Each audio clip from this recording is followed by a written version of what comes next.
Kalian kepikiran nggak apa yang sebenarnya terjadi sama jiwa kita setelah kita meninggal? Jadi guys, ada seorang jenderal Soviet bernama Yevgeny Leviansov. Dia ini bukan orang biasa. Udah ngelewatin banyak perang, terlibat dalam proyek militer rahasia, dan pastinya udah melihat hal-hal yang mungkin gak pernah kalian bayangkan. Tapi guys, yang bikin kaget, dia ngaku pernah melihat jalur yang dilewati oleh jiwa kematian. Dan tempat itu lebih menyeramkan dari yang bisa dibayangkan. Bahkan oleh seorang yang udah melihat berbagai kengerian di perang. Menurut si jenderal Soviet ini guys, orang yang meninggal gak sekedar lenyap begitu aja. Mereka masuk ke sebuah dimensi tersembunyi, tempat di mana jiwa menunggu penyucian atau malah terjebak dalam penyesalan abadi. Konsepnya mirip-mirip lah sama Yaumul Hisab, di mana semua amal perbaikan seseorang bakal ditimbang. Tapi yang paling bikin merinding adalah nasib jiwa-jiwa yang nggak selamat. Halo semuanya, aku Novi. Di video kali ini kita akan ngebahas kisah seorang jenderal Soviet bernama Yevgeny Leviansov yang mengalami pengalaman yang sangat luar biasa setelah mati suri akibat stroke yang dialaminya. Tapi gimana caranya Leviansov atau jenderal Tilet ini bisa tahu semua ini? Nah, kalian penasaran? Tapi sebelum masuk ke videonya, jangan lupa subscribe dulu dan nyalakan lonceng notifikasinya. So, langsung aja, yuk kita mulai. Pengalaman mati suri Jenderal Soviet. Setelah pensiun dari militer, niatnya nih guys, si Jenderal Soviet ini pengen menikmati masa tuanya dengan damai. Tapi guys, hidup punya rencana lain buat dia. 2 tahun setelah dia pensiun, dia tiba-tiba mengalami stroke berat. Dilarikan ke rumah sakit militer Burdenko, tempat yang biasa menangani tentara dan perwira tinggi. Tapi harapannya guys, buat sembuh nyaris nol. Dia koma dalam kondisi refleks nol. Dan bahkan guys, dokter udah pesimis dia bakal bertahan. Tapi guys, yang terjadi 9 hari kemudian bikin semua orang di rumah sakit shock dan tercengang. Si jenderal Soviet ini tiba-tiba bangun guys. Bukan cuma sadar, tapi dia bisa bernapas normal. Dan seakan gak pernah ngalamin stroke sama sekali.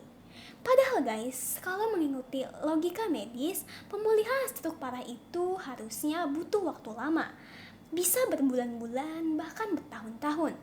Jadi, apa yang sebenarnya terjadi selama 9 hari si jenderal Soviet ini koma? Nah guys, di sini si jenderal Soviet selama mati surinya bertemu dengan sesosok makhluk. Pertemuan dengan kekuatan agung. Nah guys, ini bagian yang bikin merinding. Setelah sadar, si jenderal Soviet ini cerita kalau selama koma dia gak cuma tidur gitu aja. Jiwanya benar-benar keluar dari dunia ini dan mengalami sesuatu yang gak bisa dijelaskan dengan sains. Si jenderal Soviet ini bilang guys, selama dia koma selama 9 hari itu, dia bertemu dengan kekuatan agung. Sosok ini bukan cuma melihat si jenderal Soviet, tapi juga berbicara dengannya. Makhluk itu berkata, kamu akan bangun pada hari ke-9 dan kamu akan sehat kembali. Dan guys, secara ajaibnya, bener aja dong, hari ke-9 si jenderal Soviet ini sadar tanpa ada bekas penyakit sedikit pun.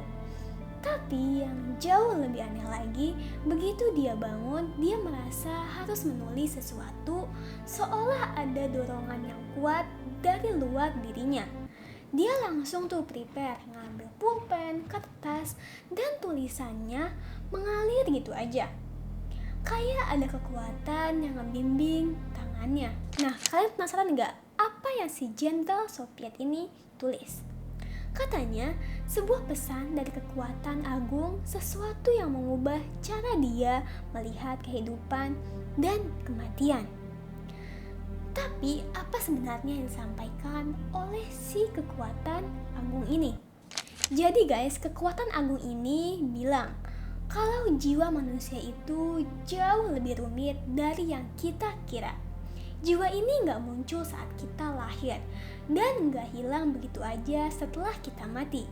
Jiwa selalu ada, terus berkembang dan melewati berbagai tahapan. Bahkan sebelum kita lahir, jiwa kita udah punya semacam kode yang menentukan perjalanan hidup kita.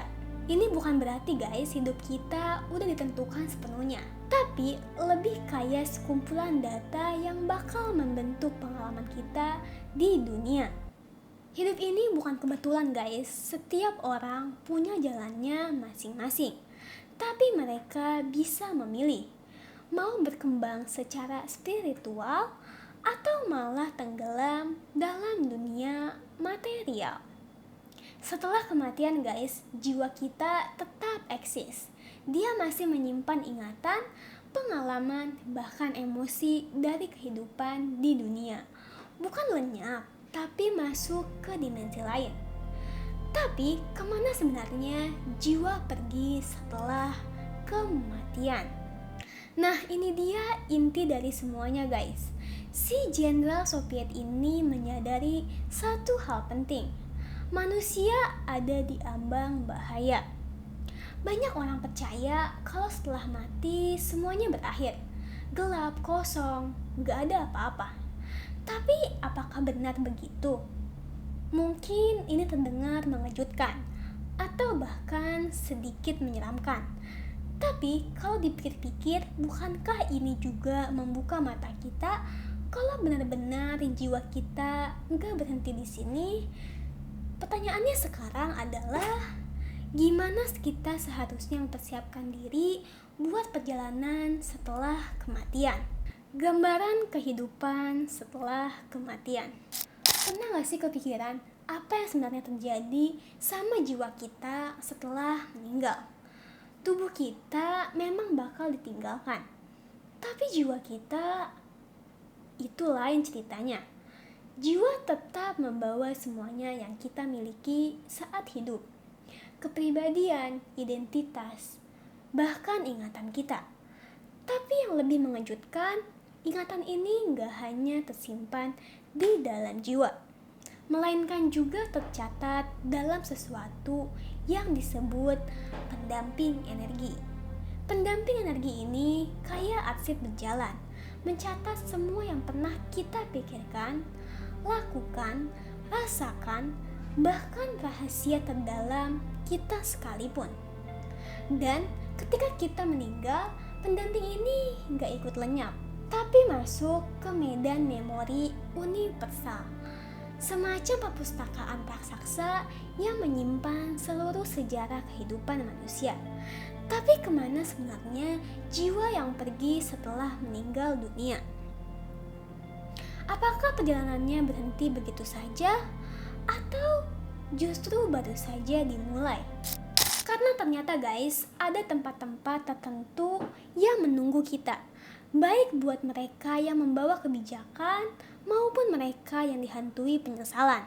Tempat penyesalan abadi. Jadi guys, jiwa-jiwa yang semasa hidupnya dipenuhi kebencian, kejahatan, dan keserakahan gak langsung masuk ke neraka seperti yang kita bayangkan. Mereka justru masuk ke orbit jiwa, dimensi misterius yang sejajar dengan jalur bulan, tapi gak bisa dilihat oleh manusia. Nah guys, di sana mereka nggak disiksa api atau iblis, tapi mengalami penyesalan abadi.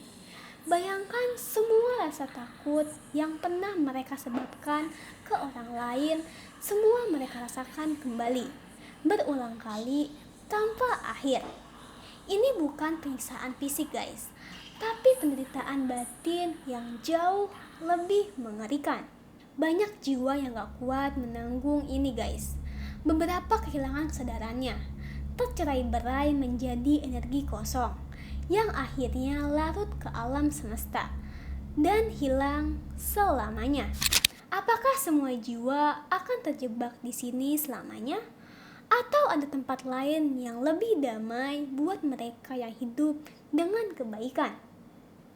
Nah, inilah kediaman jiwa ruang penyucian. Nah guys, jadi sebaliknya, jiwa-jiwa yang menjalani hidup dengan penuh kebijakan, kayak aku, bakal pergi ke kediaman jiwa. Sebuah tempat berbentuk silinder raksasa yang melayang di angkasa, tersembunyi dari dunia manusia. Di sini guys, jiwa enggak menderita, tapi justru mengalami proses penyucian. Mereka melepas beban duniawi dan memahami bahwa hidup di dunia hanyalah salah satu fase dari perjalanan mereka. Sebagian jiwa memilih untuk tetap tinggal di sana selamanya, menjadi bagian dari keseimbangan alam semesta. Tapi guys, ada juga yang memilih kembali ke dunia, lahir kembali untuk memperbaiki kesalahan, mencari pengalaman baru. Siklus ini terus berlanjut, sampai akhirnya guys, ada jiwa yang mencapai kesadaran tertinggi dan gak perlu kembali lagi. Tapi, apakah perjalanan jiwa benar-benar bisa mencapai akhir? Atau adakah kekuatan yang lebih besar yang mengatur semuanya? Peringatan dari kesadaran agung. Jadi guys, si kesadaran agung ini gak cuma ngebagikan pengetahuan tentang kehidupan setelah mati, tapi juga memberikan peringatan besar untuk umat manusia bahwa kita sedang ada di ambang kehancuran. Perang, bencana alam, perubahan iklim, itu semua mungkin kelihatan sebagai ancaman terbesar.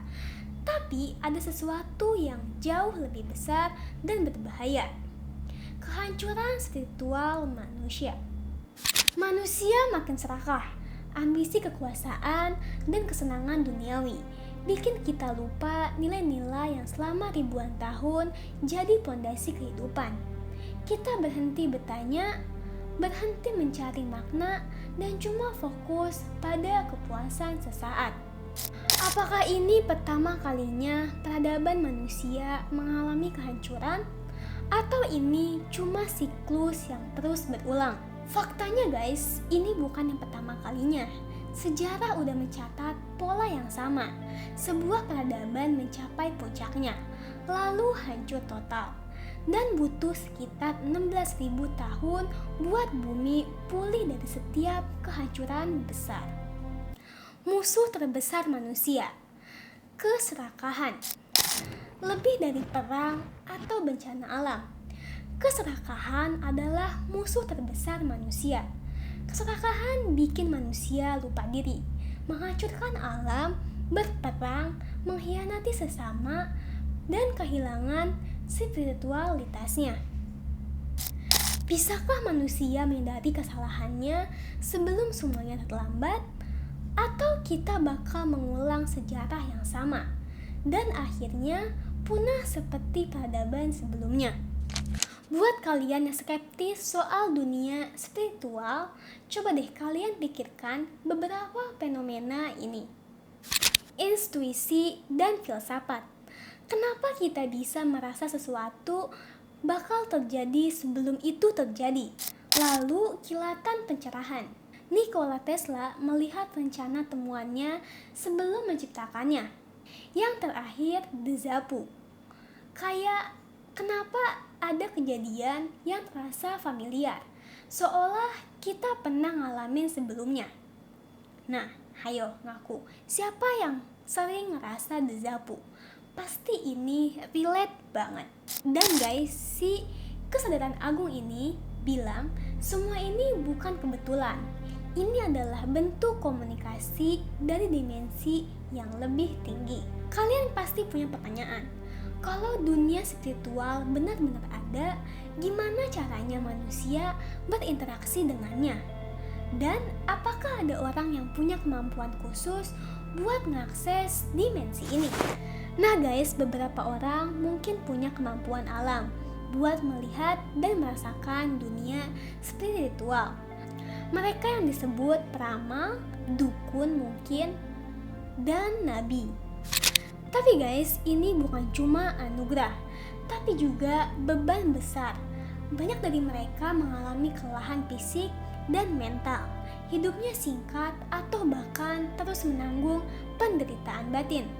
Dan kalau mereka menyalahgunakan kemampuan ini, akibatnya bakal fatal buat mereka. Tapi apakah mereka adalah jembatan antara dunia manusia dan dimensi spiritual? Atau mereka cuma individu yang kebetulan punya sensitivitas yang lebih tinggi? Jadi guys, si Jenderal Soviet ini yang menerima wahyu dari kesadaran agung nggak menganggap dirinya nabi. Tapi dia yakin pengetahuan ini diberikan kepadanya bukan tanpa alasan. Pesannya sangat jelas, umat manusia ada di persimpangan jalan. Dan apakah kita akan mendengarkan peringatan ini? Atau kita akan mengabaikan dan menuju kehancuran seperti sebelumnya? Jawaban itu nggak ada di langit dan nggak ada juga di kitab-kitab kuno. Jawabannya ada dalam diri kita sendiri. So, itu dia kisah dari Jenderal Soviet ini. Pembahasan kita kali ini memang agak berat ya guys, tapi topik ini penting banget buat membentuk pola pikir dan mindset kita agar terhindar dari keserakahan. Nah, gimana menurut kalian guys? Menarik atau malah bikin penasaran lebih dalam? Yuk ramein pendapat kalian di kolom komentar. Dan terima kasih sudah menonton sampai akhir. Jangan lupa di like, share, dan subscribe biar gak ketinggalan video menarik lainnya. So, sampai jumpa di video selanjutnya.